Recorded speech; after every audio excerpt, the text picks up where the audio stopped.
Assalamualaikum warahmatullahi wabarakatuh. Sampurasun sadayana, patepang deui sareng abdi nyata Nida Putri Nurul Aini dina Warta Sunda News. Kecelakaan lumangsungna di gerbang tol Ciawi 2, Bogor, Jawa Barat, Salasa 4 Februari 2024 sekitar jam 2.30 WIB. Kejadian ieu ngalibatkeun sababaraha kendaraan sareng ngalibatkeun 8 urang maot sareng 11 luka-luka. Kacaritakeun ti CNN Indonesia.com, Kapolres Bogor Komisaris Eko Prasetyo nandaskeun dimimitian ku truk nu muatanna galon ti Ciawi nuju ka Jakarta nabrak sajumlah kendaraan nu ngantri pikeun transaksi di gerbang tol.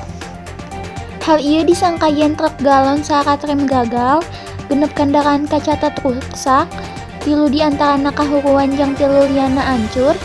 Salaku hasil tina tabrakan ieu, 8 orang dinyatakan maot sarta 11 liana tatu.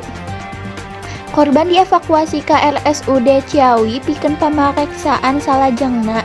Supir bus bisa salamet tapi teu acan sadar. Bae anu tiasa didugikeun, abdi Nida Putri Nurul Aini. Hatur nuhun. Assalamualaikum warahmatullahi wabarakatuh.